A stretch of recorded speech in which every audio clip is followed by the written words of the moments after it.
Cold iron pressed against Runa's throat as she bent for firewood in the barn. The man behind her smelled of old blood and battle sweat, his arm dragging her against a mail-clad chest still warm from recent combat. The entire village had fallen as dawn broke over Midgard's hills, and now the cries of the wounded mingled with the metallic clash of swords being cleaned. Runa kept her eyes down and her mouth shut, as she had for 10 long winters. Her heart hammered against her ribs, but no sound escaped her lips as the warrior dragged her from the barn toward the village center, where other survivors already knelt in the frozen mud. Her hands trembled, not from fear of death, but from the risk that someone might make her scream. A single sound would be the end of everything. King Torsten stood in the central square, stained with the blood of the battle that had raged since dawn. His pale eyes swept over the prisoners with the indifference of one who had killed hundreds, and the bare pelt across his shoulders still steamed faintly, as if battle fury yet burned within him. Men whispered that Torsten entered a trance during combat, that his berserkers tore through enemies with inhuman strength, immune to pain while Odin's madness possessed them. 2 scars crossed his face from his left eye to his jaw, and his massive hands gripped an axe still dripping with fresh blood. The village jarl, Björn, lay dead by the central well, his throat slit. His daughter Astrid wept silently over his body, but no one dared move to comfort her. Torsten's men ransacked the longhouses, dragging chests and weapons to the center while others bound the captured men. It was the custom. Those who surrendered would serve. Those who resisted would feed Odin's ravens. Runa was shoved to kneel beside the other women, her gaze fixed on the packed earth. She knew the signs. She had seen raids before as a child, before she learned that silence was the only way to survive. Her dark brown hair fell across her face, hiding expressions she could not afford to show. The other women murmured low prayers to the gods, but Runa remained mute. That muteness had saved her life more times than she could count. The reason lay buried in a prophecy spoken 10 winters past when Runa was 16, and the vulva from her former village had a vision during the winter blot. The seer had declared that a woman with a silver voice would bring ruin to any man who wed her, that her words carried the Norn's curse and would destroy entire clans. Runa's father, a simple carl who worked the land, had been terrified. Cursed women were sacrificed, their throats cut upon rune stones to appease the gods. But Runa's mother had sworn an oath. Her daughter would never speak again, and so the curse would never manifest. And Runa had kept silent for 10 full years. Through 2 forced migrations, the death of both parents to sickness, brutal winters where hunger made others beg for food, she had learned to communicate with simple gestures, to lower her eyes and serve without question, to become invisible. People called her Runa the Mute, and eventually stopped asking why she did not speak. She became just another silent thrall, a servant valued only for the work she could do. Torsten walked among the prisoners with heavy steps, assessing each with cold eyes. He stopped before a young warrior who had tried to resist, and his axe fell in a swift arc, separating head from body in a single stroke. Astrid screamed and 2 other women flinched, but Torsten merely wiped the blade on the grass and moved on. When he reached Runa, he paused, tilting his head slightly. She did not dare look up, but she could feel the weight of his gaze upon her. Torsten crouched, took her chin in a hand still stained with blood, and forced her to face him. His eyes were a glacial blue, like ice covering the lakes in the deepest winter, studying her face with a curiosity he had shown no other prisoner. Runa kept her expression empty. No fear, no defiance, only the careful void she had practiced for a decade. Torsten said something to one of his men, a tall warrior with long braids and runes tattooed on his arms, and the man replied with a question. The Berserker King tightened his grip on Runa's chin, and she felt his fingers against her throat, as if testing something. She remained still, barely breathing. And then he released her abruptly, standing. He pointed at her and 3 other women, giving a short order. They would be taken. The rest would be left to fend for themselves in the stripped village. Torsten's men pushed them toward the horses tethered near the burned houses. Runa walked in silence, carrying only the torn wool tunic she wore and her worn leather boots. She owned nothing else, had never owned anything. A thrall's life was constant dispossession, and she had learned not to cling to objects or places. But as she was lifted to ride behind one of the warriors, Runa allowed herself one dangerous thought. How long can I keep my silence in the Berserker King's hall? The party departed at noon, leaving the burning village behind. Torsten rode ahead on a massive black stallion, his berserkers following in tight formation. About 20 warriors, all marked by countless battle scars, wearing pelts of bear and wolf over their armor.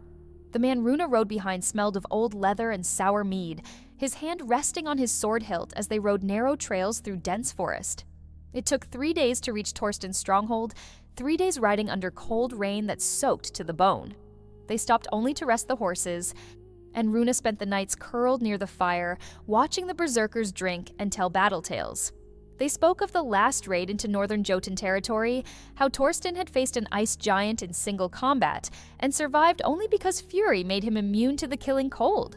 They spoke of the scars covering the king's body, how he had taken control of 3 neighboring strongholds in just 2 winters, how the skalds sang that Torsten would be remembered in sagas for generations. But they also whispered of the curse that hung over the Berserker King. No woman had given him heirs, and 3 wives had already died, one in childbirth with a stillborn, another from sudden sickness, and the third had simply vanished during a harsh winter. The elders said Odin had marked Torsten to die without descendants, that the god demanded his fiercest warriors die in battle before growing old, with no family to mourn them. Runa absorbed every word in silence, memorizing faces and names while pretending to sleep near the fire. She learned the tattooed warrior was Ulf, second in command, that the old skald named Snorri drank too much and recited epic verses even when unasked, and that an unspoken tension existed between some berserkers and the regular warriors, as if battle madness created a division between those who experienced it and those who did not.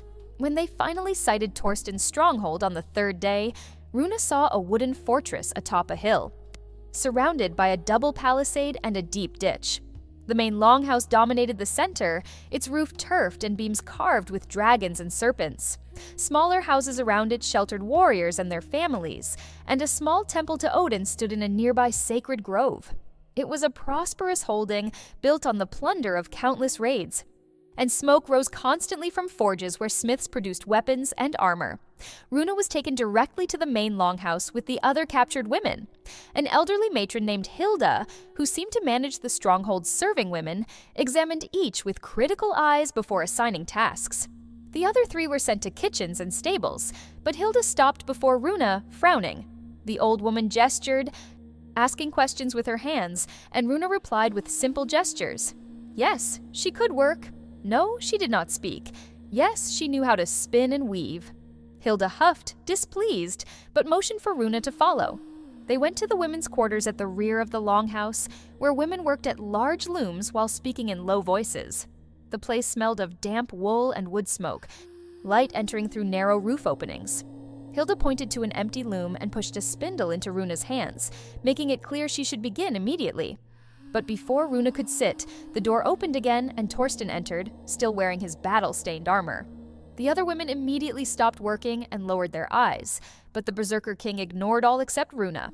He walked straight to her, again took her chin and forced her to face him.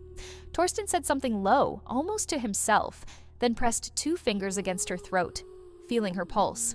Runa kept her breathing controlled, her heart racing but showing no panic. She had learned to hide fear, to become stone when needed. Torsten studied her eyes for a long moment, then released her as abruptly as before. He turned to Hilda and gave a short order. The matron's eyes widened, clearly surprised, but she nodded quickly and bowed. After Torsten left, Hilda approached Runa with a worried expression. The old woman gestured complexly, trying to explain something, and Runa finally understood. The king had ordered her to serve in his private quarters, to work near him. It was a strange, dangerous order, and Hilda seemed as confused as Runa felt. But orders were orders, and thralls did not question. That night, Runa was taken to the king's quarters for the first time. The place was Spartan for a ruler, a large bed covered with bear and wolf pelts, a wooden chest carved with dragons, some weapons hanging on the walls, and a table strewn with maps and scrolls. Torsten was alone, cleaning his axe blade with an oiled cloth, and did not look up when Runa entered. Hilda pointed out the chores: clean the hearth ashes, fetch fresh water, organize the weapons. Runa nodded and began working silently, moving with careful efficiency. She could feel Torsten's eyes on her as she worked, but the king said nothing, only continued tending his blade with methodical motions. The silence stretched, but it was different from what Runa was used to, charged with tension, like air before a storm. When Runa finished and prepared to leave, Torsten finally spoke, his deep voice cutting the silence. He asked a direct question, staring at her. Runa lowered her eyes and gestured to her throat, indicating she could not speak, then crossed her arms in a universal gesture of apology. Torsten remained still for a long moment, then did something unexpected. He stood and walked to her, leaning in to study her face again. There was something in his gaze that made Runa's blood run cold. Not lust or cruelty, but intense curiosity, as if he were trying to solve a puzzle that troubled him. Torsten reached out and lightly touched her throat, not with force, but as if testing something delicate. His fingers were calloused from gripping weapons, but the touch was surprisingly gentle. Runa forced herself not to flinch, not to show the terror crawling up her spine. Then Torsten stepped back, motioned for her to leave, and returned to the table with his maps. Runa left quickly, breathing deeply only when safely in the corridor. Her hands trembled slightly as she walked back to the servants' quarters, and for the first time in years, Runa wondered if she could maintain her silence. The Berserker King had noticed something in her, something no one else had perceived in an entire decade. And if he discovered the truth, that she was not truly mute, the prophecy would be fulfilled, and she would be sacrificed as the vulva had foretold. Winter approached swiftly over Torsten's stronghold, bringing the first snowfalls that covered the hills in silent white. Runa established a routine in the following days, rising before dawn to light the hearths, working in the king's quarters by day, and spending nights spinning wool in the women's quarters. Torsten was rarely present during the day, occupied training his warriors or planning the next campaign, but he always returned at nightfall, and always. He watched her. The first heavy snowfall came 3 weeks after Runa's arrival, turning the world to shades of white and gray. The cold cut to the bone, and women worked wrapped in layers of wool and furs, while hearth smoke made the air inside the longhouse thick and stifling. Runa had grown accustomed to serving in Torsten's quarters, but the Berserker King remained an enigma that unsettled her more each day. He watched her constantly, but never with the raw lust other warriors displayed. It was something different, a persistent curiosity that made Runa feel like a specimen studied by a patient predator. Torsten tested her in subtle ways, dropping objects to see if she'd react with sound, speaking suddenly to observe if she'd startle, entering the quarters silently to see if she noticed his presence without hearing. Runa maintained her carefully constructed mask, but the weight of constant observation began to wear on her. One morning, as Runa organized Torsten's weapons, the door opened abruptly and Ulf entered without ceremony. The second in command carried a sealed scroll, his expression grim. He spoke rapidly with Torsten, gesturing to the map open on the table, and Runa pretended not to listen as she polished a short blade. But her ears caught every word. Scouts had returned with news of movement to the north. Jotuns crossing into human territory, villages disappearing without trace. Torsten listened silently, his face impassive, but Runa saw tension gathering in his shoulders. The Berserker King questioned Ulf about numbers and locations, and the warrior replied these were still rumors, stories from terrified travelers. But the stronghold's elders murmured the signs pointed to something greater, that perhaps the ice giants were organizing under a new leader. Torsten finally nodded and ordered Ulf to double patrols along the northern borders. When Ulf left, Torsten remained before the map for a long time, his fingers tracing the mountain routes where Midgard met Jotunheim. Runa finished cleaning the weapons and prepared to leave, but the king's voice stopped her. He asked a simple question. Could she read runes? Runa hesitated, then nodded slowly. Her father had taught her the basics before he died, believing even a thrall should know the sacred marks. Torsten gestured for her to approach the table and pointed to runic symbols carved along the map's edges. He asked her to interpret them, not with words, but with gestures or drawings. It was a test, Runa realized, another attempt to assess what she hid. She took a piece of charcoal and drew symbols on an old scrap of parchment, translating the runes indicating protection, danger, and journey. Torsten watched intently, and something shifted in his expression. an almost imperceptible approval. In the following days, Torsten began including Rune in his routine more deliberately. She was present when he reviewed scout reports, when Ulf brought news of training, when old Skald Snorri appeared to recite epic verses. Rune remained silent and still, a shadow in the room's corners, but she absorbed everything. And gradually, she began to perceive the tensions corroding the stronghold from within. Some of the older warriors resented Torsten's rapid rise to power. The king had taken control only 5 winters past, challenging the former Jarl in Holmgang and killing him in ritual combat. Since then, his conquests had expanded the territory significantly, but always at the cost of blood. The Berserkers were loyal to Torsten, united by the battle fury they shared, but the regular warriors saw them as too dangerous, men who lost humanity each time Odin's madness possessed them. Hilda, the matron who managed the serving women, was the first to extend an unexpected hand of friendship. The old woman had noticed the special attention the king paid to the new thrall, and one afternoon she called Rune to her private quarters. Hilda had deep wrinkles marking her weathered face and gray eyes that seemed to see more than they should. She gestured for Rune to sit, then, to the young woman's surprise, began using complex gestures to communicate.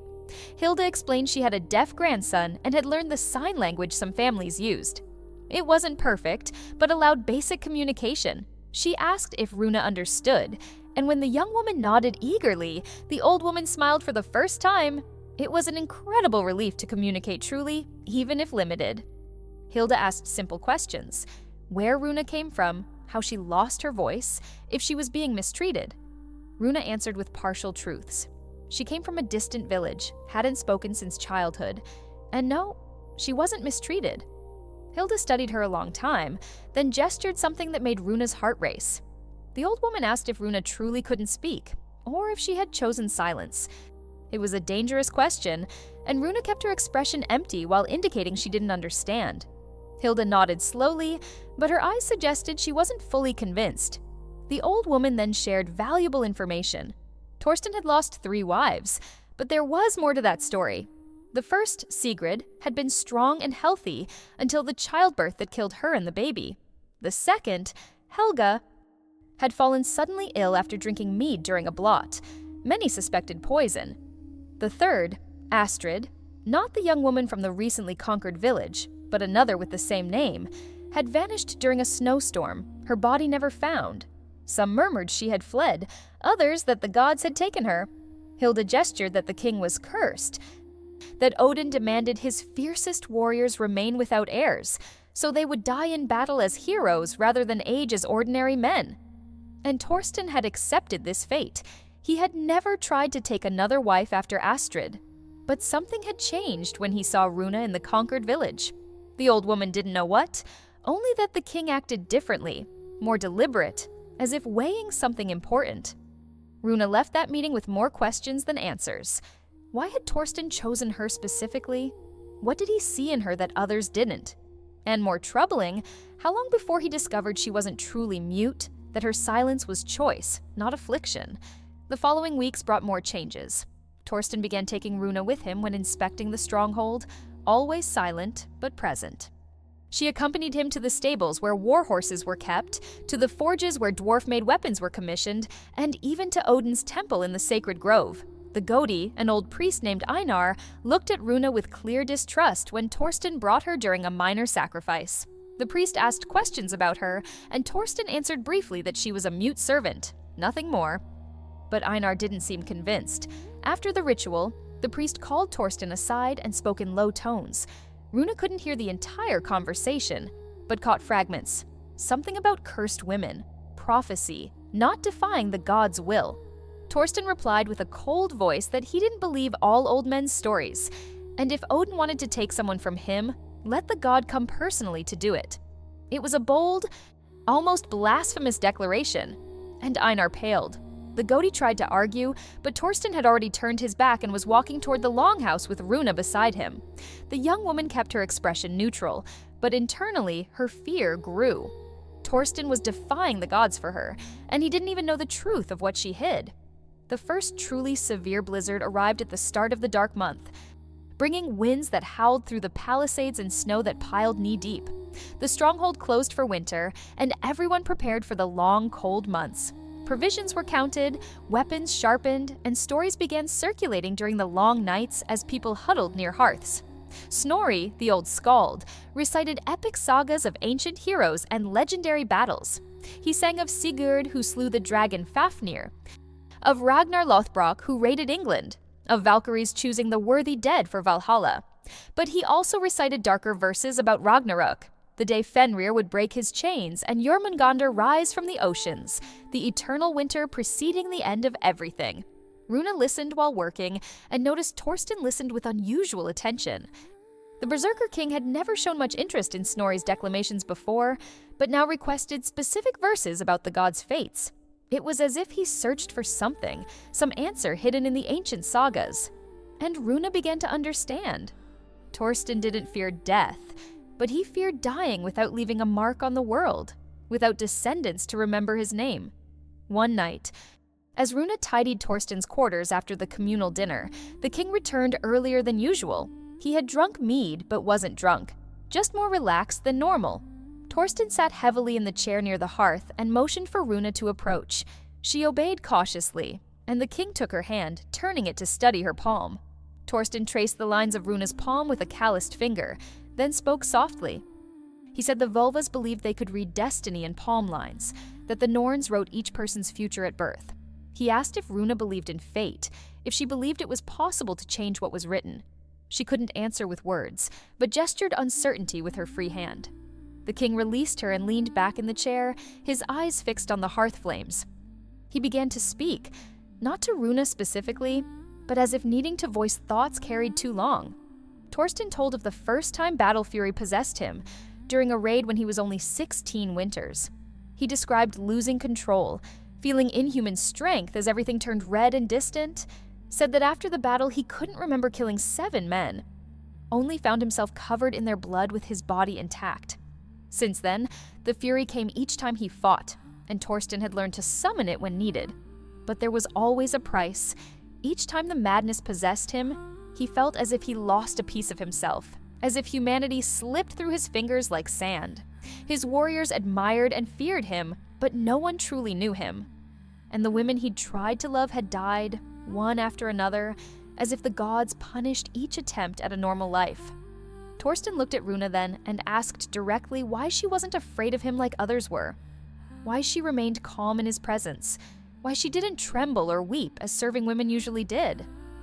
Runa held his gaze and gestured something simple. Because fear changed nothing. If he meant to kill her, he would whether she was terrified or not. So why waste energy on terror? For the first time since Runa had known him, Torsten smiled. Not a gentle smile, but one of recognition. He nodded slowly and said she was wiser than many experienced warriors, then dismissed her for the night. But Runa left the quarters with the growing certainty that the Berserker King was becoming dangerously attached to her, and that when he discovered the truth about her silence, his wrath would be proportional to the deception. Days turned to weeks, and winter deepened over the stronghold. The northern patrols returned with more disturbing reports. Entire villages abandoned, giant footprints in the snow, and in one case, a wounded scout who died before fully telling what he'd seen. Ulf pressed Torsten to send warriors to investigate, but the king decided to wait until spring. Traveling the mountains at winter's peak was suicide, and even berserkers weren't immune to Jotunheim's extreme cold. But the decision pleased not everyone. Some warriors, led by a man named Halvard, began murmuring that Torsten was distracted, that the king had lost his ferocity since bringing that mute servant. Halvard was one of the older warriors who had served the previous Jarl and never fully accepted Torsten's leadership. Now, he saw an opportunity to sow discord. Runa heard these rumors through Hilda, who had ears in every corner of the stronghold. The old matron warned Runa to be careful. There were men who wouldn't like seeing the king grow attached to any woman. There was power in influencing a leader. And Halvard feared Torsten might begin listening to counsel beyond his war circle. The tension finally erupted during a night of heavy drinking after a successful hunt. Torsten had slain a massive boar, and all warriors gathered in the longhouse to celebrate. Mead and ale flowed freely, and tales of past battles grew increasingly exaggerated. Runa served silently, refilling cups and clearing tables, always at the hall's edges. Halvard, drunk and bold, stood and challenged Torsten openly. accused the king of growing weak, of being more concerned with a mute servant than real threats to the north, said true warriors didn't let women distract them from battle, that Odin scorned men who placed comfort above glory. The hall fell deathly silent. Ulf placed a hand on his sword hilt, ready to defend Torsten's honor. But the Berserker King motioned for him to wait. Torsten stood slowly, controlled fury visible in the tension of his shoulders, but his voice emerged calm and cold. He asked if Halvard was challenging his leadership, if he was proposing Holmgang to resolve the dispute as honorable warriors would. Halvard hesitated, realizing too late he'd gone too far. No man had ever beaten Torsten in single combat, and challenging the king to Holmgang was practically suicide, but backing down now would be permanent dishonor. The drunken warrior tried to deflect, saying he merely expressed concerns other warriors shared, but Torsten didn't accept the out. The king walked slowly around the table until he stood face to face with Halvard, said that if someone questioned his strength, they should prove their own first. Offered Halvard a choice, a contest of pure strength the next morning before everyone, or leave the stronghold before dawn and never return. Both options humiliated Halvard, but the first at least offered a chance to regain some honor. Halvard accepted the strength contest, and tension in the hall slowly dissolved as other warriors resumed drinking. But Runa noticed exchanged glances among some men. A new discord had only been postponed, not resolved. Halvard had allies, and now everyone knew the king was aware of the growing tensions within the stronghold. That night, when Runa returned to Torsten's quarters for final chores, she found the king standing by the window, watching the snowfall. He didn't turn when she entered, just kept looking into the darkness outside. After a long silence, Torsten spoke softly, as if thinking aloud. Said being king meant always having enemies, that power attracted envy and ambition, like carrion attracted ravens. He asked if Runa understood why he kept her close, why he'd chosen her specifically among all captured women. Runa gestured uncertainty, and Torsten finally turned to face her, explained there was something about her he couldn't quite define, a stillness that wasn't fear, a silent strength others didn't perceive. Said women had always died beside him, but Runa seemed different, as if her silence were protection rather than weakness. It was as true as he imagined, Runa thought bitterly. Her silence was indeed protection, just not in the way Torsten believed, and each day spent near him made the pretense harder to maintain, harder to ignore the growing danger that someone would discover the truth. The morning of the contest dawned under a heavy gray sky, promising more snow before nightfall. The entire stronghold gathered in the central yard, forming a wide circle around the area marked for the test of strength. Torsten and Halvard would stand on opposite sides, pushing against a massive oak log. Whoever forced his opponent back 3 steps would win. It was a brutal test of pure strength and determination, and both men had removed their upper tunics despite the cold, revealing bodies marked by countless battle scars. Runa watched from the crowd's edge, invisible among other serving women. Ulf acted as arbiter, checking both warriors were ready. Torsten seemed calm, but Runa noticed the gathering tension in his muscles, the preparation she recognized. She'd seen this transformation before in previous days. The Berserker King readying to let battle fury flow, even if only partially. Halvard, meanwhile, seemed overconfident.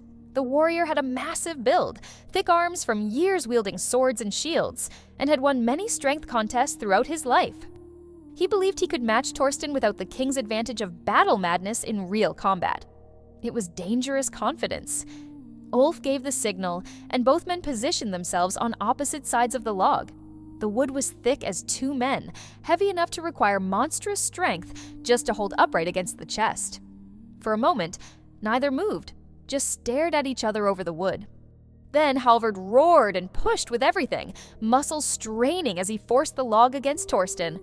The Berserker King retreated half a step, absorbing the impact, then planted himself and began pushing back.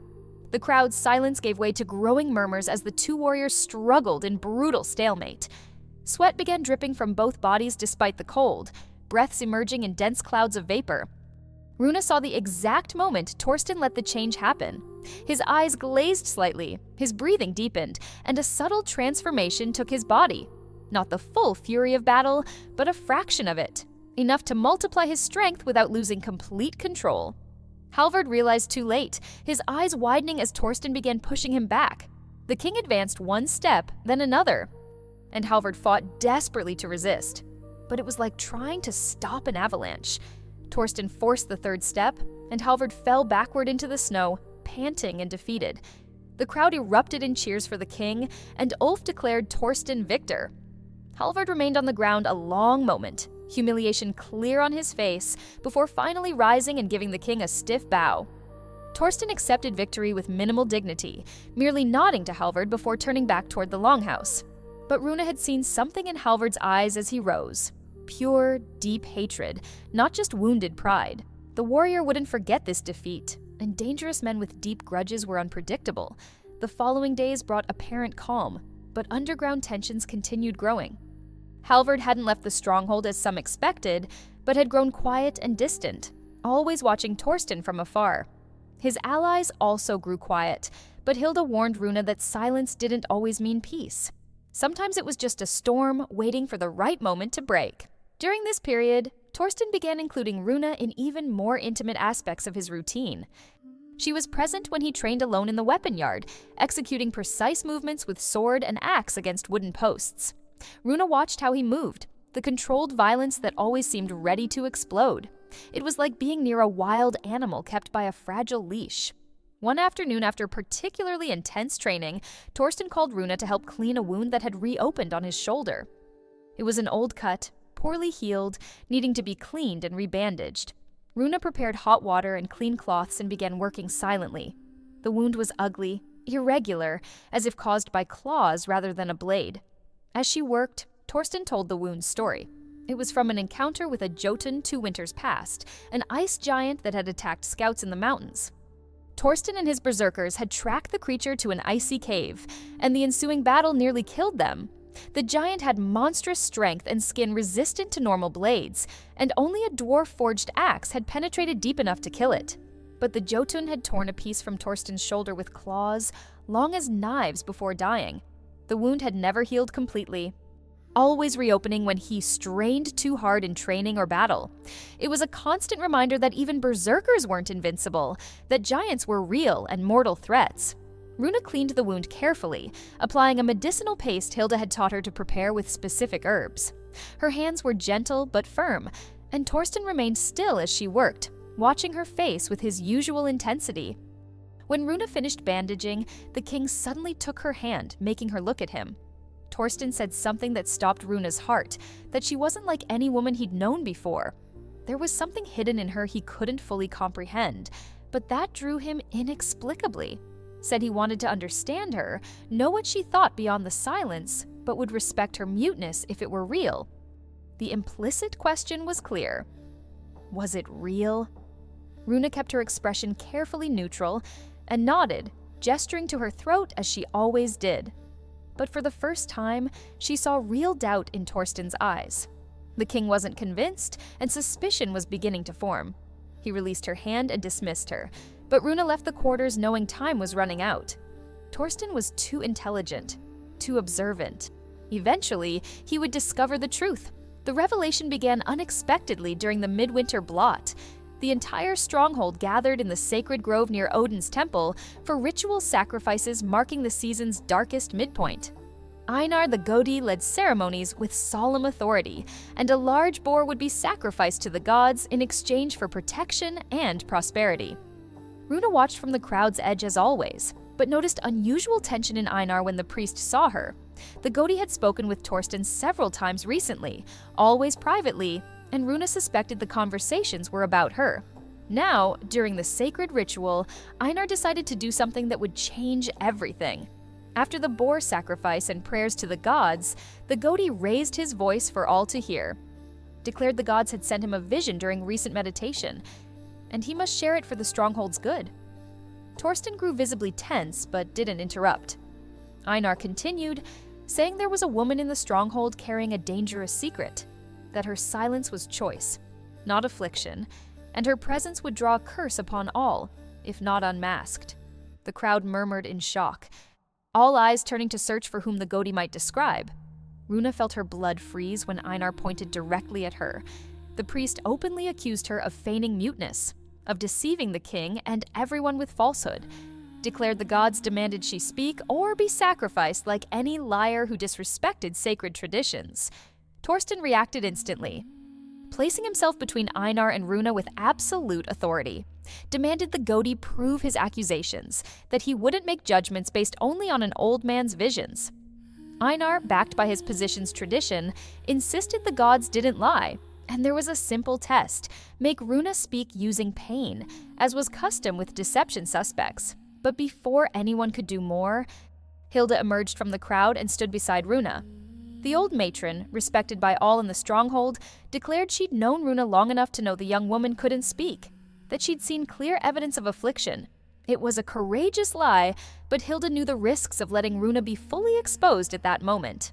Tension between Torsten and Einar grew dangerously.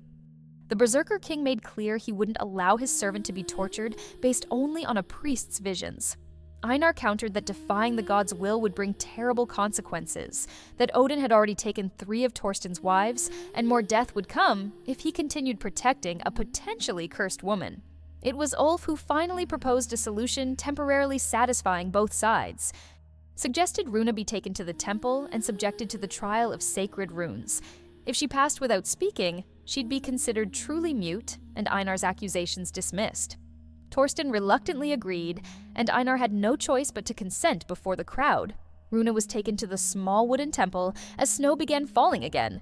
The interior smelled of incense smoke and old blood from sacrifices. Einar explained the trial. Runa must kneel on sharp rune stones for as long as a special candle took to burn completely. The pain would be intense, but if she were truly mute, she wouldn't scream. If it were pretense, she'd eventually cry for mercy. Torsten insisted on remaining present, along with Ulf and Hilda as witnesses. Runa was positioned on the runestones scattered across the temple floor, immediately feeling painful pressure against her knees. Einar lit the candle and began reciting prayers to Odin, invoking the god to reveal truth. The first minutes were bearable, but pain grew quickly. The stones had irregular, sharp edges, her body's weight pressing her knees against them without mercy. Runa closed her eyes and forced herself to think of other things, to dive into the internal silence cultivated for 10 years. Thought of her mother making her swear never to speak, of reasons she'd maintained silence so long, of the price she'd pay if she failed now. Sweat began dripping down her face despite the cold. Her knees burned as if on fire, and she felt warm moisture, meaning skin had broken and blood begun flowing. The candle burned terribly slowly, each second an eternity. Runa clenched her fists so tight her nails cut her palms, using hand pain to distract from knee agony. Torsten watched with tense expression, jaw muscles tight. Runa could feel his gaze upon her, assessing, measuring. If she screamed now, she'd prove Einar right. But more than that, she'd prove she'd deceived Torsten, that all trust he'd placed in her was based on a lie. His wrath would be absolute. The candle reached halfway, and Runa felt she'd faint from pain. Her whole body trembled with the effort to remain still and silent. Tears streamed involuntarily from closed eyes, but no sound left her lips. She'd learned to endure pain silently long ago, when still a child marked as cursed by prophecy. Learned that resistance was the only way to survive. Finally, after what seemed infinite time, the candle extinguished. Einar remained silent a long moment, clearly frustrated, but couldn't deny the result. Runa had passed the trial without uttering a single sound. The Godi declared reluctantly she was free of accusations, that the gods had spoken through her silence. Torsten immediately moved to help Runa stand, but her legs gave way the moment she left the stones. The king caught her before she fell, lifting her easily in his arms. Her knees were raw flesh, blood dripping onto the runestones, and she could barely keep her eyes open. Torsten carried her back to the longhouse while Hilda followed, preparing to treat the wounds. In the king's private quarters, Hilda carefully cleaned Runa's shattered knees while the young woman fought not to faint from residual pain. Torsten watched silently, his expression unreadable. When Hilda finished bandaging, she left them alone, closing the door softly. Torsten knelt beside the bed where Runa rested, and for the first time touched her face with genuine gentleness. Said she'd shown extraordinary courage, that few warriors would endure such a trial without screaming, but then his voice grew lower, more intense. Asked directly if it had all been real, if her silence was truly affliction or choice.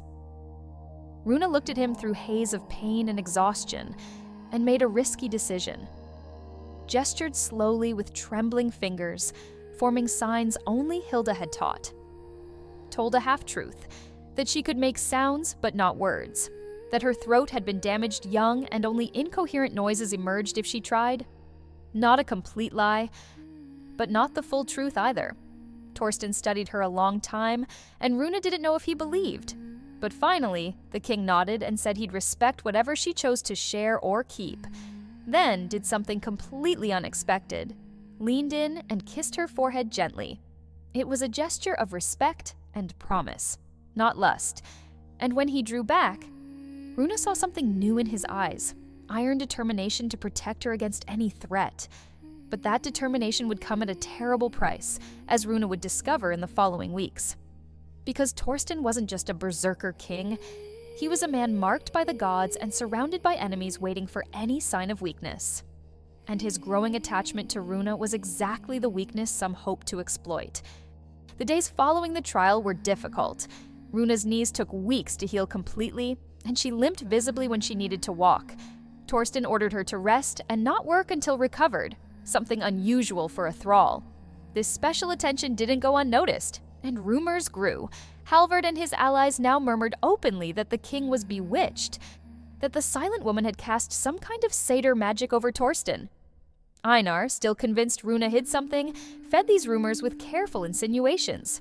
Division in the stronghold grew, and Ulf warned Torsten trouble would come if he didn't take decisive action. It was during this period of growing tension that messengers arrived from the north with devastating news. An alliance of Jotuns had crossed the mountains in force, led by an ice giant named Hrimgar, known to have killed dozens of warriors in previous battles. 3 villages had already been completely destroyed, and the giants marched toward richer holdings, including Torsten's. The news galvanized everyone to immediate action. Differences were temporarily set aside as the stronghold prepared for war. Torsten summoned all available warriors, sent messengers to allied holdings requesting reinforcements, and began fortifying defenses. Women were ordered to prepare supplies for prolonged siege, and smiths worked day and night producing additional weapons. Runa recovered quickly enough to help preparations, working with other women to store food and water, but Torsten kept her close whenever possible, and Runa began perceiving the real depth of his attachment. The Berserker King, who had lost 3 wives and accepted living without descendants, was allowing himself to feel something new, and that made him vulnerable in ways he hadn't been for years. One night, a week before the Jotun's expected arrival, Torsten called Runa to his quarters and locked the door behind her. His face was serious, and he gestured for her to sit. Then, in a low, intense voice, made a confession that changed everything between them. Torsten said there was something about her that made him question everything he'd accepted about his destiny. Said that after losing 3 women, he'd sworn never to attach to anyone again, that he'd live only for battle and die when Odin decided to take him. But Runa had broken that oath without speaking a single word. Her quietness, her silent strength, the way she didn't fear the violence in him, all had seeped through defenses he'd built. Said he knew she hid something, that her silence wasn't as simple as it seemed, but he didn't care anymore. If she wanted to keep secrets, she would. All he asked was that she stay, that she not disappear as Astrid had disappeared, that if he died fighting the Jotuns, at least he'd know there was something beyond battles in his life, however briefly. Runa felt something break inside her at that moment. For 10 years, she'd kept distance from everyone, never allowing real connections for fear they'd discover the truth, but Torsten was offering acceptance even without complete understanding, was asking only that she remain. And for the first time since the Velva uttered the prophecy, Runa wanted to break her silence, wanted to speak and explain everything, but fear was still greater than desire. If she spoke and the prophecy fulfilled, if her words truly brought ruin upon Torsten as the Velva had predicted, she'd never forgive herself. So Runa simply nodded, gesturing she'd stay as long as he wanted her to stay.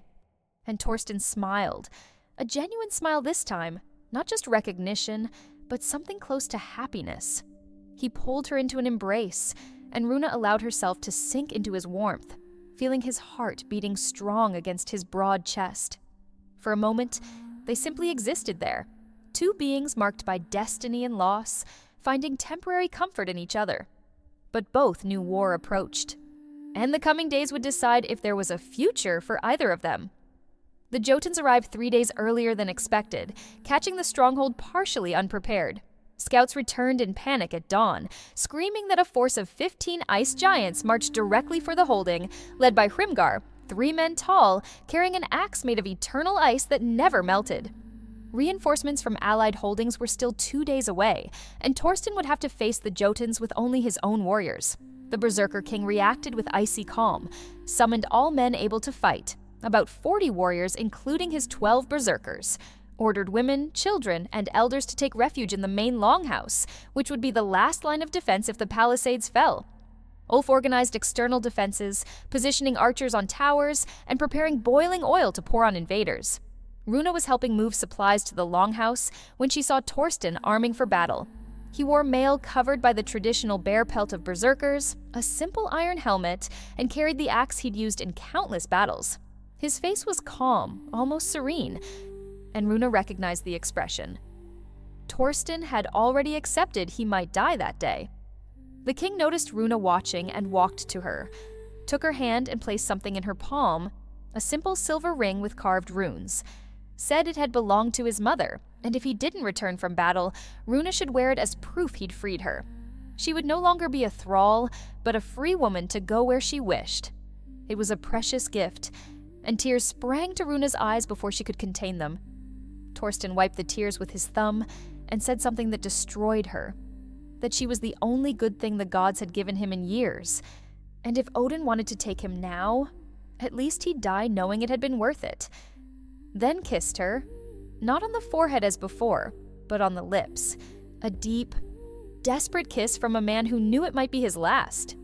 When they parted, Runa wanted to scream, wanted to break her silence and say he couldn't die, that she'd finally found someone who saw her as more than a cursed thrall. But words stuck in her throat, bound by 10 years of fear and the prophecy still haunting her thoughts. So she just squeezed his hand one last time before Torsten turned and marched to battle. The Jotuns attacked at noon. Runa watched from a longhouse opening as ice giants emerged from the forest like living nightmares. Massive creatures with pale blue skin covered in ice crystals, eyes glowing with cold light, strength capable of uprooting trees. Hrimgar led the front, larger than all others, his voice roaring orders in an ancient tongue that made the air vibrate. Archers fired first, arrow showers flying toward the giants. Some arrows found targets, embedding in icy flesh, but the Jotuns barely seemed to notice. They kept advancing, and when they reached the first palisade, simply knocked it down with blows from giant axes and clubs. Wood shattered like dry branches. Torsten and his berserkers waited behind the second palisade, the last defense before the inner yard. Runa saw the moment transformation took them. The 12 warriors began trembling, eyes glazing, breaths becoming animal roars. Odin's fury flowed through them, and when the Jotuns broke through the first palisade, the berserkers attacked like a human avalanche. The ensuing battle was carnage. Berserkers fought with superhuman strength, ignoring wounds that would have felled normal men. Torsten moved like a storm, his axe cutting through Jotun flesh with blows that reverberated like thunder. But even berserker fury wasn't enough against 15 giants. For each wounded Jotun, 3 human warriors fell, crushed by clubs or frozen by icy touch. Runa watched horrified as warriors she knew were killed before her eyes, saw Ulf have his arm torn off by a giant. But the second in command kept fighting with sword in his remaining hand until another Jotun smashed him against the ground.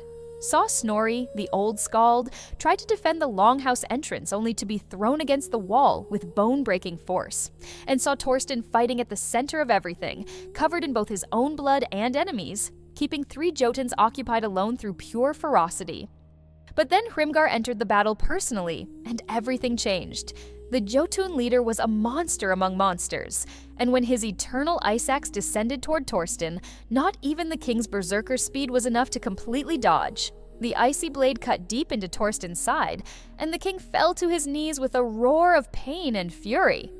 Hrimgar raised the axe for the final blow, and Runa didn't think. Something within her broke seeing Torsten about to die, and she screamed. Not an incoherent sound, but a clear, desperate word. A no that cut through battle noise like a crystal bell. the world seemed to stop for an instant. Hrimgar hesitated, surprised by the cry, and in that hesitation Torsten regained enough strength to roll aside. But damage was done in another way. Inside the longhouse, everyone had heard Runa speak clearly for the first time, and among those who heard was Einar the Goaty, whose eyes widened with terrible understanding, but there was no time to deal with consequences. Battle continued, and the few remaining warriors fought desperately. Torsten, wounded but still in battle fury, launched himself at Hrimgar again. This time, the Berserker King fought not just with strength, but with deadly intelligence. Feigned weakness, let Hrimgar advance, then slid under the descending blow and buried his axe deep in the giant's leg. Hrimgar roared in pain, and Torsten gave no time for recovery, attacked repeatedly, cutting tendons and muscles until the Jotun leader fell heavily. Then, with the last remnant of fury strength, Torsten leaped onto the fallen giant and buried his axe deep in the massive skull.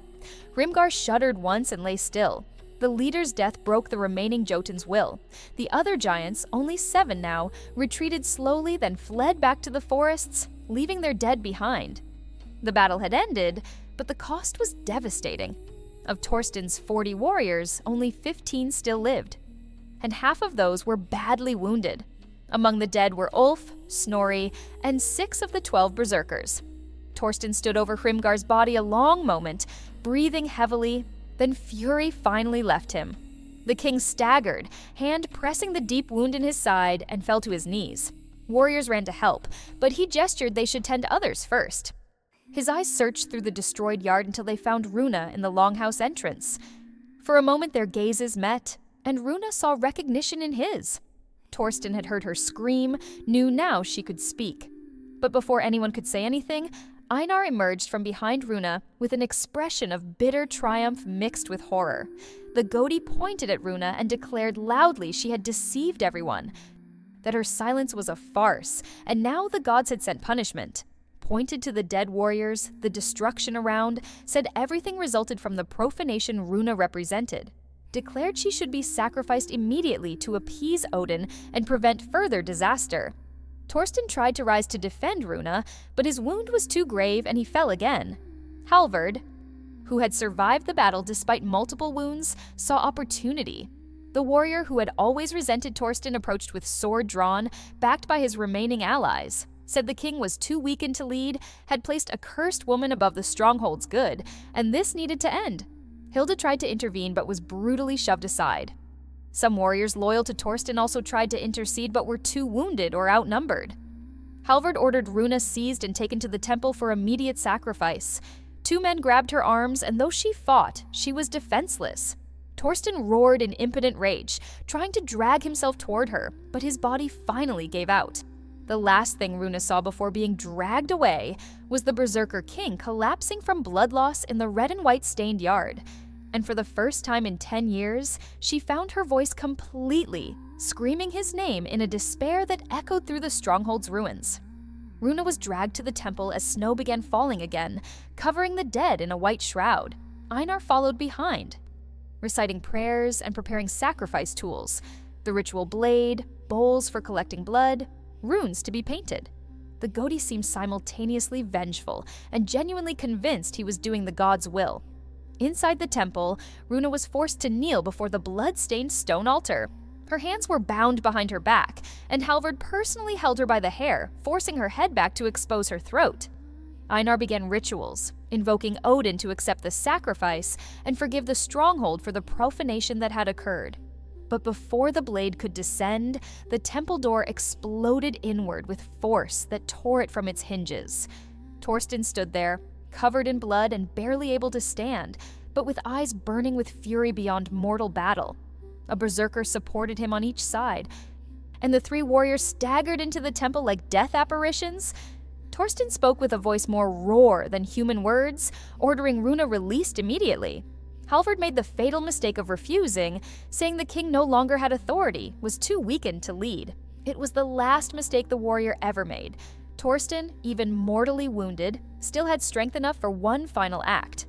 He tore an axe from the hands of a supporting berserker and threw with deadly precision. The axe spun through the air and embedded in Halvard's chest with impact that threw the warrior back. Halvard fell dead before hitting the ground. His allies froze, suddenly leaderless, and the two berserkers supporting Torsten took a threatening step forward. Einar retreated, the ritual blade trembling in his hands. Torsten staggered to Runa and cut the ropes binding her with a knife from his belt. When she was free, he fell to his knees beside her, finally strengthless. But before fainting again, he looked into her eyes and whispered that he didn't care about prophecies or curses, that if the gods wanted to take him, let them, but they wouldn't touch her while he still breathed.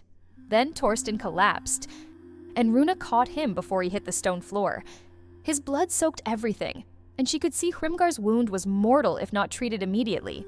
She screamed for them to bring Hilda, her voice finally free after 10 years, but rough from disuse and despair.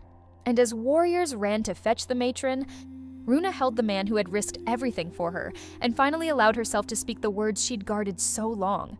Said she loved him, that he couldn't die, that she no longer cared about the prophecy because he'd shown her there was life beyond fear. And as she spoke, tears streamed down her face, mixing with Torsten's blood covering them both. She didn't know if he could hear, but kept speaking, as if words accumulated over a decade finally needed release. Hilda arrived running and immediately began working on Torsten's wound.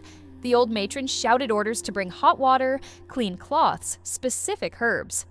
Einar watched from afar, his face pale. The goatee had completely retreated, realizing too late he'd tried to sacrifice the woman the king loved most, and that meant his own ruin if Torsten survived. Through the night, Hilda fought to keep Torsten alive. The wound was deep, cutting muscles and perhaps internal organs. The Berserker King wavered between consciousness and unconsciousness, feverish and delirious. Runa remained beside him the entire time, holding his hand and speaking softly, telling him of her childhood, the prophecy that had cursed her, the 10 years of silence, finally unloading everything she'd never been able to say. But as Runa watched over Torsten, other events unfolded in the stronghold. Reinforcements from allied holdings finally arrived at dawn, finding destruction and chaos. When Jarl Gunnar, leader of the nearest holding and Torsten's longtime ally, learned what had occurred, he took temporary control. Ordered Einar imprisoned for attempting sacrifice without the king's authorization, and Halvard's allies disarmed. But Gunnar also heard rumors about Runa, the prophecy, the woman who had feigned muteness and possibly attracted the god's wrath. The allied Jarl visited the temple where Torsten was being treated and looked at Runa with mixed curiosity and distrust. Asked directly if she had cast a spell on the Berserker King, if she'd used satyr magic to deceive him. Runa answered with firm voice for the first time in her life, said there was no magic, only fear. Explained about the prophecy made 10 years before, how she'd chosen silence to avoid sacrifice, how she'd never intended to deceive Torsten but had ended up doing so anyway. Said if the prophecy were true, if her words truly brought ruin, then she'd already fulfilled her role. The stronghold was destroyed, warriors dead, the king dying. Gunnar listened to everything, then asked a question Runa didn't expect. If she truly loved Torsten or merely saw convenient protection in him. The answer came without hesitation. Runa said she loved the Berserker King with all she was. That he'd seen value in her when all others saw only a cursed thrall, that he'd risked everything for her repeatedly. And if the gods demanded her death now, she would go without resistance, so long as Torsten lived. The allied Jarl studied her a long time, then nodded, said they would wait until Torsten awoke, and the king himself would decide Runa's fate. It wasn't forgiveness, but it was time. And at that moment, time was all Runa needed. Torsten took 5 days to finally emerge from fever delirium. When his eyes opened clearly for the first time, focusing on his surroundings, the first thing he saw was Runa asleep in a chair beside the bed. She had remained there all 5 days, refusing to leave except for basic needs, and exhaustion had finally overcome her. The Berserker King watched her silently a long moment, memorizing every detail of her face. She was thinner than when they'd met, with deep shadows under her eyes and chapped lips, but she was still the most beautiful woman he'd ever seen, and knowing she could speak now, that she'd broken 10 years of silence screaming his name, made something warm inside him despite the pain still pulsing in his body. Hilda entered to check the patient and visibly relaxed, finding him conscious. The old matron examined the wound, satisfied infection hadn't set in, then gestured to the still sleeping Runa. Said softly, the young woman had talked nonstop for 5 days, telling the unconscious king her entire story as if fearing he'd die without knowing the full truth. Torsten asked Hilda to let Runa sleep and was informed of everything that had occurred in his absence. News that Einar was imprisoned and Halvard dead didn't surprise him, but knowing Gunnar had taken temporary control and questioned Runa extensively made him tense. Torsten knew the allied Jarl well enough to understand Gunnar was equally practical and superstitious. If the Jarl decided Runa was truly cursed, he might insist on sacrifice even against Torsten's will. When Runa finally awoke hours later, her eyes immediately sought Torsten and widened, finding him conscious and watching her. For a moment, neither spoke, just gazed at each other across the space separating them. Then Runa began crying silently, tears of relief flowing as she approached the bed. Torsten reached out and wiped the tears with fingers still weak but surprisingly gentle, then asked her to speak, to use the voice she'd hidden so long. Runa hesitated, old habitation to silence still strong, but then began. Told everything again, this time to conscious Torsten, explaining about the vulva and prophecy, the 10 years fleeing destiny, the constant fear her words would bring ruin to any man who cared for her. Torsten listened without interrupting, and when she finished, he said something that changed everything. Declared he didn't believe in prophecies that couldn't be challenged, that Norsemen honored fate, but also honored those who fought against it until their last breath. Said if the prophecy predicted ruin, then he chose ruin consciously. Because some prices were worth paying, and the price of having her in his life, even if it brought destruction, was a price he accepted. But Runa wasn't convinced. Pointed to the destroyed stronghold, the dead warriors, Torsten himself nearly dead. Said the prophecy was already fulfilling, that each word she spoke seemed to bring more disaster. Perhaps the gods truly demanded her sacrifice for the ruin to stop. Torsten replied with vehemence, surprising for someone so wounded. Said Jotuns would have attacked regardless of her, that Halvard had conspired against him before Runa arrived, that warriors dying in battle was honor, not curse, and if the gods wanted to blame someone, let them blame him for defying destiny, not her for simply existing. But before they could resolve the discussion, Gunnar entered accompanied by 2 of his own warriors. The allied Jarl went straight to the point. Torsten's stronghold was devastated, military strength reduced to less than a third, and rumors of a cursed woman spread through neighboring holdings. Something needed to be done to restore confidence and order. Gunnar proposed a pragmatic solution. Runa would be exiled to a distant holding where no one knew her. Given small lands and a goat herd to survive, but could never return or have contact with Torsten again. Thus, the curse would be removed without needing sacrifice, and the Berserker King could rebuild his holding and reputation without prophecy's shadow hanging over him. Torsten refused immediately, said Runa wouldn't be exiled, that if Gunnar insisted it would break the alliance between holdings. The allied Jarl sighed and said he'd expected that reaction, then presented an alternative. A final trial proving once and for all if Runa was truly cursed, or if the prophecy was mere coincidence. The trial Gunnar proposed was ancient and rarely used: the path of Bifrost. In mountains north, beyond territory the Jotuns had attacked, was a natural rock formation the ancients called the God's Bridge. It was said only those favored by the gods could cross the bridge during a storm without being thrown off by winds. If Runa crossed successfully, it would prove the gods didn't curse her. If she failed and fell, the gods would have taken their own justice. It was a death sentence masked as a test. The bridge was lethal even in good weather, and a storm made crossing nearly impossible. But Torsten lacked political strength to refuse completely. Many surviving warriors now supported Gunnar, and the Berserker King himself was too weakened to impose his will by force. So he accepted, but with a condition. He would accompany Runa to the bridge and cross beside her. Gunnar argued this defeated the trial's purpose, but Torsten was inflexible, said if the gods wanted to judge her, they would judge them both, because he had chosen to stand beside her regardless of prophecies. The allied Jarl finally yielded, and it was agreed that as soon as Torsten could ride, they would make the journey. It took 2 weeks for the Berserker King to regain enough strength to travel. During that time, Runa spent every moment beside him, gradually growing accustomed to using her voice again. They talked through long nights, sharing stories they'd never been able to share before. Torsten told of a harsh childhood as son of a nameless warrior who died in a raid, how he'd had to fight for every shred of respect he earned. Runa told of loving parents who died too soon, leaving her alone with only silence as protection. And slowly, Runa began to believe perhaps the prophecy could be wrong. Perhaps the Volva had misinterpreted the vision, or perhaps destiny could be changed through right choices. But doubt remained, small and insidious, reminding her of all the death and destruction that had occurred since she broke her silence. On the day marked for departure, a small group gathered, Torsten still pale but determined, Runa nervous but resolved, Gunnar supervising as official witness. Hilda insisting on accompanying to tend Torsten if the wound reopened, and half a dozen warriors as escort.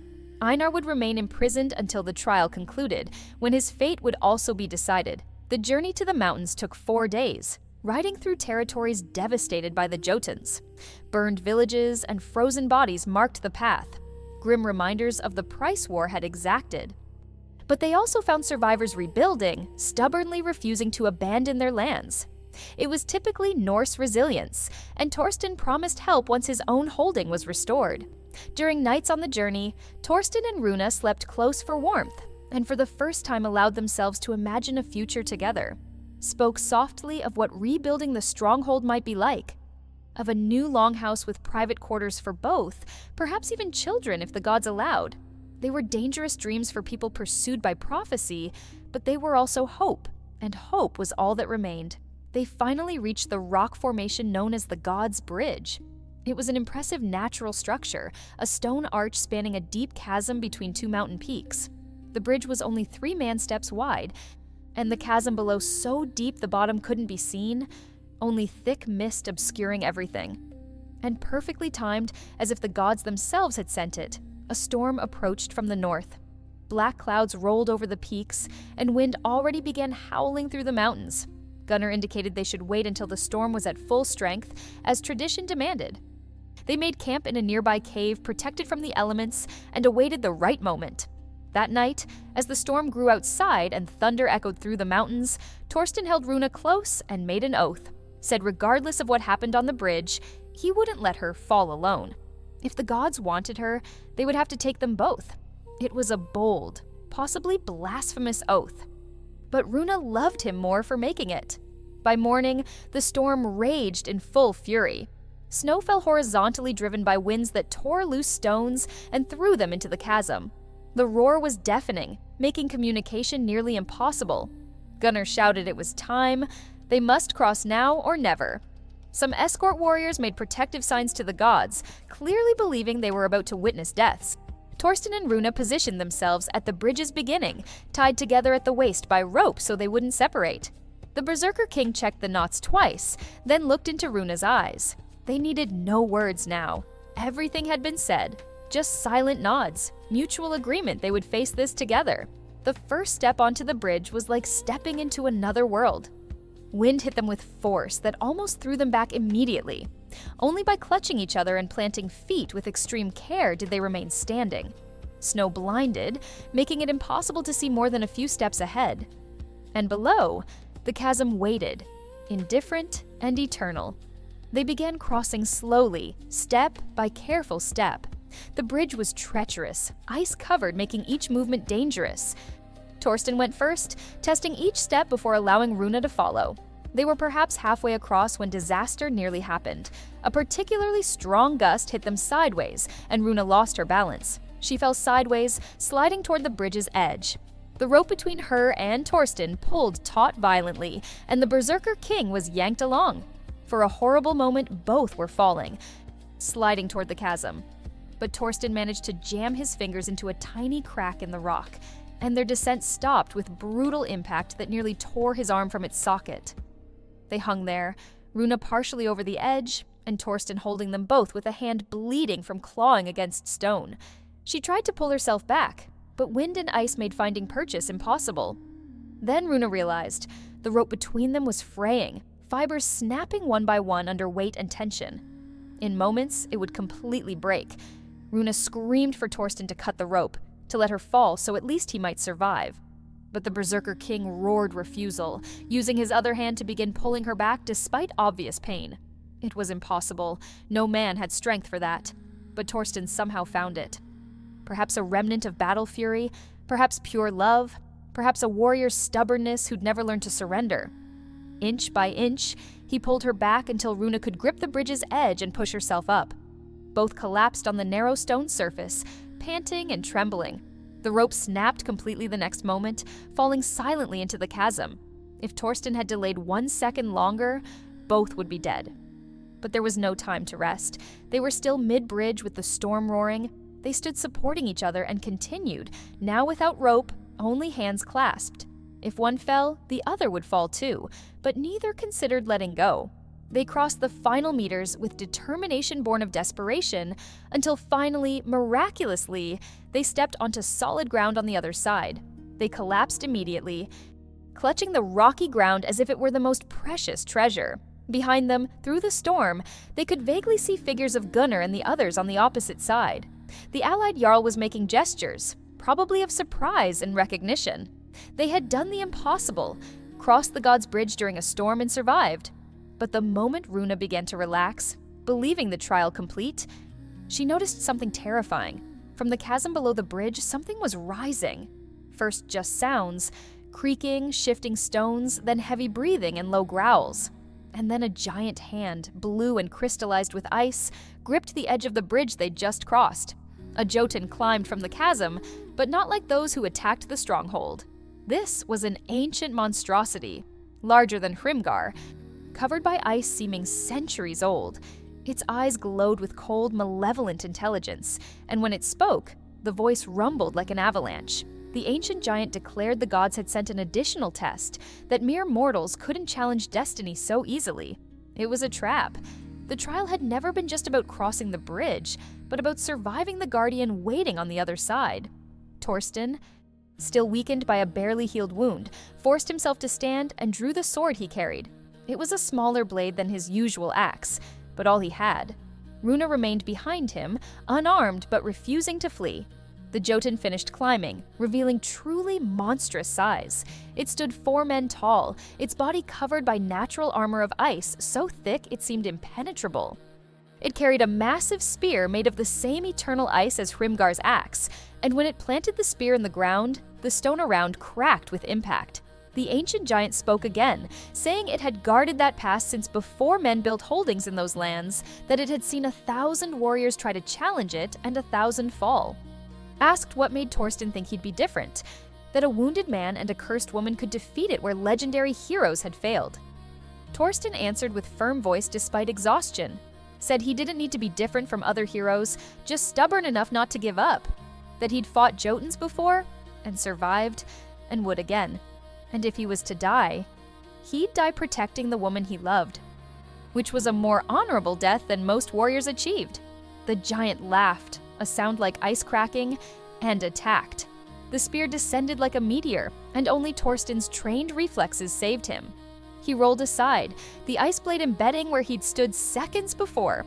The Berserker King counterattacked immediately, his sword cutting the Jotun's leg, but the blade only scratched the ice surface without penetrating deeply. It was an impossible battle.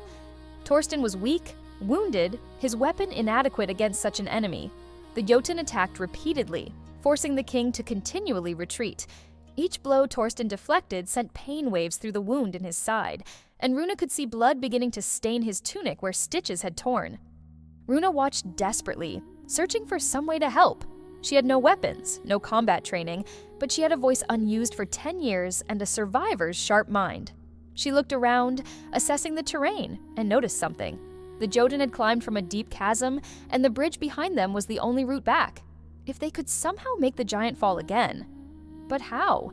The Jotun was too massive to push, and Torsten lacked strength to topple it. Then Runa remembered stories Snorri had told of ancient heroes using intelligence rather than brute strength. Specifically remembered the saga of Sigurd and the dragon Fafnir, how the hero had used the creature's vulnerability against it. She shouted to Torsten that every Jotun had a weakness, that ice giants were invulnerable outside, but had a weak point where the icy heart beat. Torsten answered between panting breaths that he knew, but reaching the heart of such a large giant was impossible alone. Then Runa made an impossible choice, shouted she would be a distraction, would run toward the Jotun to draw its attention, and in that moment, Torsten would have an opening. It was a suicidal plan. but the only plan they had. Torsten roared refusal, but Runa was already running before he could stop her.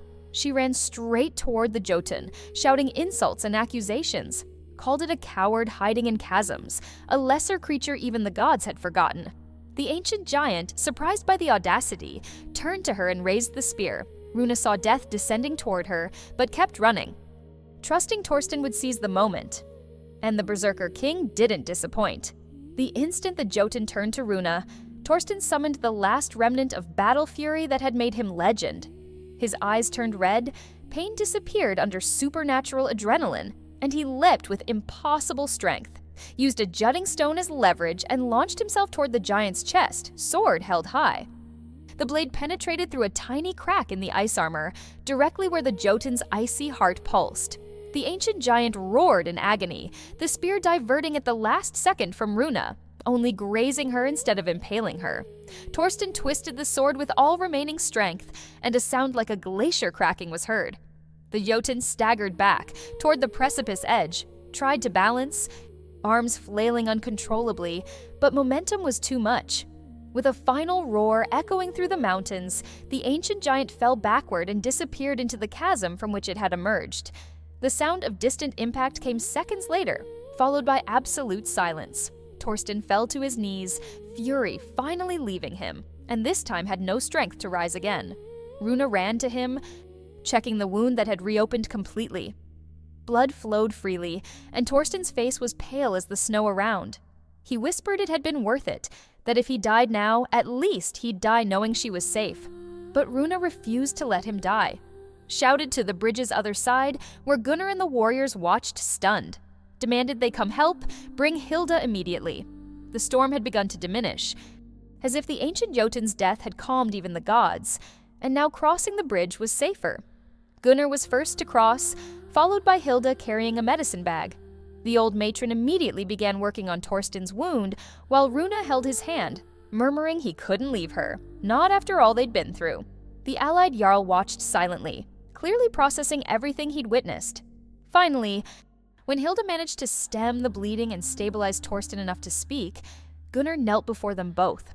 The Jarl declared he'd seen enough. The gods had tested Torsten and Runa in every possible way, and both had survived. More than that, they'd defeated an ancient guardian no one had managed to kill in generations. If there was a curse, the gods had clearly decided to forgive it. Gunnar declared he would recognize Runa as a free and unblemished woman, and would recommend other Jarls do the same. The prophecy, if it had ever been real, had been broken through courage and love that defied even destiny. It was a verdict Runa could scarcely believe, but the tears of relief that came were real.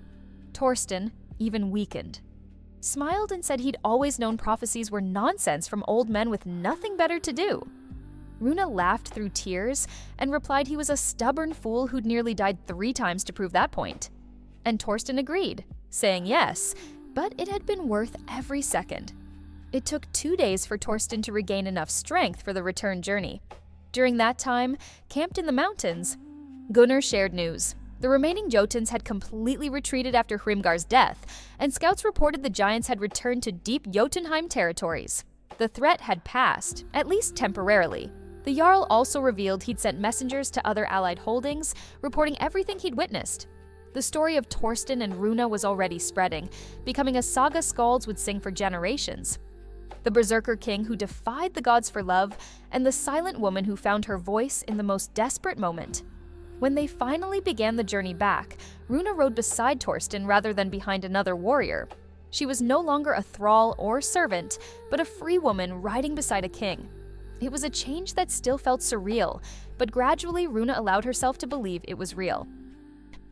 The journey back to the stronghold took 6 days, longer than the outward trip due to Torsten's condition. But the Berserker King was stubborn, insisting on riding rather than being carried, maintaining an appearance of strength even when everyone knew he could barely stay in the saddle. It was a matter of pride and position, Runa understood now. A king showing weakness would lose respect, especially after everything that had happened. When they finally sighted the stronghold on the horizon, Runa was surprised by the transformation. In the weeks of their absence, massive reconstruction work had begun. The destroyed palisade was being rebuilt, damaged houses repaired, and new warriors had arrived from neighboring holdings, offering service to the Berserker King whose story already spread through the region. Their arrival was met with acclaim. Warriors beat swords against shields in salute, and women emerged from houses to witness the return of the king and the woman who had broken 10 years of silence. But there were also looks of distrust and fear, because superstitions died slowly, and many still wondered if Runa had truly been absolved by the gods or merely had extraordinary luck.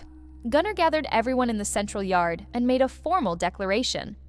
Reported everything he'd witnessed in the mountains, how Torsten and Runa had crossed the God's Bridge during a storm, and then defeated the ancient Jotun guarding the other side. Declared the gods had spoken through these trials, and Runa was free of any curse accusations. Any man disrespecting her henceforth would disrespect the god's own decision. It was politics as much as religion, Runa recognized. Gunnar was consolidating alliance with Torsten through this public support, but she didn't care about motivations. The result was that for the first time in 10 years, she could live without fear of sacrifice, without needing to feign muteness, without carrying the crushing weight of prophecy. The first order of business was dealing with Einar. The goatee was brought from confinement, visibly thinner and paler after weeks imprisoned. Torsten, seated in a high chair serving as an improvised throne due to his inability to stand long, pronounced judgment. Einar would be permanently exiled, sent to a distant holding in the east, where he could serve as a minor priest but never hold real power again. It was a merciful sentence considering the goatee had tried to sacrifice Runa. But Torsten wanted no more bloodshed. Einar accepted exile silently, but before being taken away, looked directly at Runa and said something that haunted her, that the Norns wove complex destinies, and perhaps the prophecy had never been about ruin through a curse, but about an ordeal through which great changes would come. It was a new interpretation, leaving Runa wondering if the Völva who originally made the prophecy had truly understood the vision or had simply interpreted it in the most obvious, fearful way. In the following days, Runa helped with the stronghold's reconstruction while learning to use her voice again in everyday situations. It was strange after 10 years of silence, and she often still resorted to gestures out of habit. But gradually, words came more easily, and she discovered she enjoyed talking with other women, sharing stories and laughter she'd never been able to express before. Hilda became her closest ally and confidant. The old matron explained the stronghold's complex politics, taught her about responsibilities that would come if Runa truly became the king's companion. Because that was inevitable now. Everyone saw it. Torsten didn't hide his attachment to her, and Runa didn't hide her feelings for him. It was only a matter of time before formal union was proposed. But there were complications. Torsten still carried the reputation of having lost 3 wives under terrible circumstances. Marrying again, especially a woman until recently considered cursed, would be viewed with suspicion by many. Gunnar advised Torsten to wait at least a year, let the recent war's wounds heal, and allow the story of their mountain ordeal to solidify into saga rather than fresh rumor. Torsten, surprisingly, agreed. The Berserker King had changed since the battle against the Jotuns and the mountain ordeal. He was still a fierce warrior when needed, but there was a more deliberate demeanor to his decisions now. As if confronting death so intimately multiple times had made him reevaluate what truly mattered. He spent less time training for battle and more time rebuilding the stronghold, settling disputes among his people, ensuring widows of dead warriors were provided for. During these months of reconstruction, Runa and Torsten developed a routine both domestic and unique. She still organized his quarters, but now they talked openly as she worked.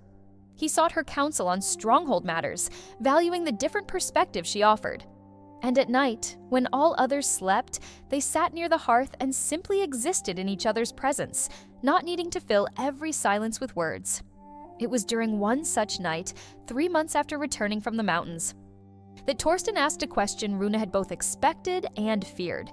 He asked if she ever wished she'd maintained her silence, if life had been simpler when she didn't need to speak or explain. It was a vulnerable question, showing he still carried insecurities about how his choices had affected her life. Runa thought carefully before answering. Said silence had been prison as much as protection. Yes, it kept her alive. But it also kept her isolated from everything that made life worth living. Having a voice again meant having risks, but it also meant having real choices. And she would choose dangerous freedom over imprisoned safety every time. Torsten smiled at that answer, and then revealed something he'd been keeping. Showed her a parchment received from a traveling skald. It was a written version of the saga being sung about them, and the skald requested permission to recite it at the stronghold during the approaching midsummer festival.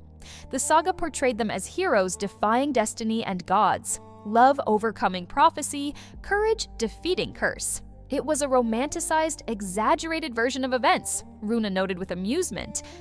The saga made the mountain Jotun twice as large as it really was, made the bridge crossing seem even more impossible, and added elements that definitely hadn't happened, like Valkyries watching from the sky. But that was how stories worked, she understood now. Raw truth became legend through repetition and embellishment. Torsten asked if she minded being immortalized in saga. Runa laughed and said the woman in the story barely seemed like her anyway. So no, she didn't mind. Let them tell stories as they wished, so long as the truth between them remained intact. The Midsummer Festival arrived, bringing celebration the stronghold desperately needed. Allied holdings sent representatives, traveling merchants brought goods, and skalds competed to see who would tell the best stories. The saga of Torsten and Runa was recited 3 times by different bards, each version slightly different but all ending with the same theme. Love defying even the gods would win in the end. It was during this festival that something unexpected happened. A traveling vulva, an ancient woman claiming to have seen over 80 winters, requested audience with Torsten and Runa.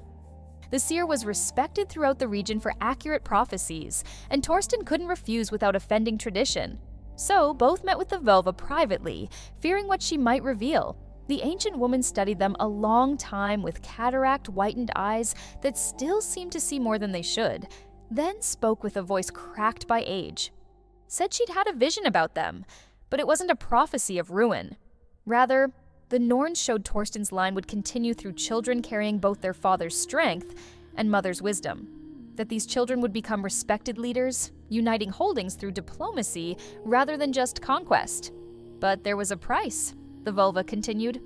Runa would have difficulty conceiving, and only 2 children would be born in the many years they would have together.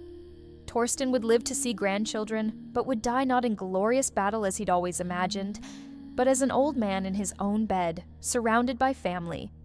For a berserker warrior who'd always accepted violent death as destiny, it would be a different kind of ending. Torsten remained silent a long moment processing this. Then, surprisingly smiled, said if the gods decided he'd die old rather than young, who was he to complain? That he'd fought enough battles for 3 lifetimes, and building something lasting rather than just destroying didn't seem a bad fate. The vulva blessed them both and departed, leaving them with a prophecy that was hope rather than curse. It was a fundamental shift from everything that had defined Runa's life for the past 10 years, and she needed days to truly believe it. 1 year after the battle against the Jotuns, Torsten finally made a formal proposal. It wasn't a grand public spectacle, but a private moment between them. He simply said he'd lived more than half his life alone or losing people he loved and didn't want to waste more time. Asked if Runa would marry him, not as an elevated thrall or battle prize, but as an equal choosing to share life with him. Runa answered without hesitation. Yes. 1,000 times, yes. The wedding was celebrated during the autumn blot, with Gunnar and representatives from all allied holdings present.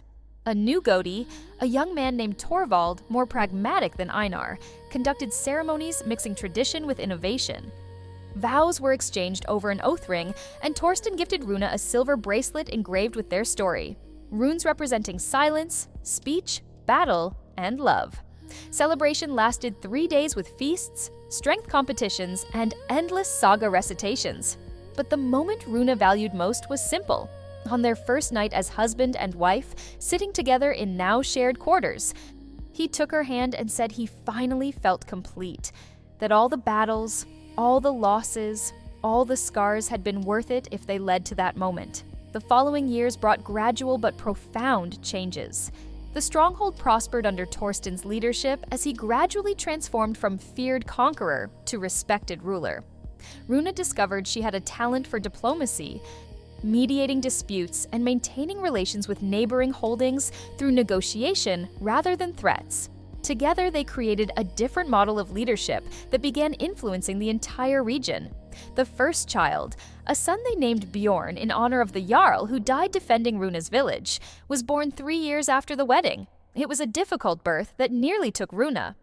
But Hilda and other experienced women guided her through.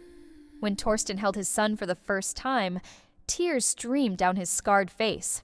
It was the first time Runa had seen him cry, and she realized he'd carried the pain of losing unborn children all those years. The second child, a daughter named Sigrid in memory of Torsten's first wife, was born 4 years later. This time the birth was easier. And the girl was healthy and strong from the start. With 2 children, the longhouse became noisier and more chaotic, but also more alive than it had ever been. Runa watched Torsten with the children and saw the complete transformation from feared berserker to protective father. He taught Bjorn to fight, but also to think before attacking, to consider violence's consequences. Taught Sigrid that women could be strong through both strength and intelligence. That voice was a weapon as powerful as sword when used correctly. Years passed with surprising speed. Bjorn grew into a capable warrior, but also a skilled diplomat, exactly as the Völva predicted. Sigrid became a priestess, studying with Torvald, and eventually developing her own reputation for wisdom and accurate prophecies. Both married well, bringing alliances that strengthened the family's position further. And Torsten aged, as all warriors eventually do. The scars covering his body gave way to wrinkles, his dark hair turned gray, and movements once lethally fast grew careful with age. But he never lost the intensity in his eyes, and never stopped looking at Runa as if she were the most precious treasure he possessed. Runa aged too, but differently. Her voice, silenced so long, became respected throughout the region. Jarls sought her counsel, disputes were brought for her judgment, and young women came to learn how to find their own strength.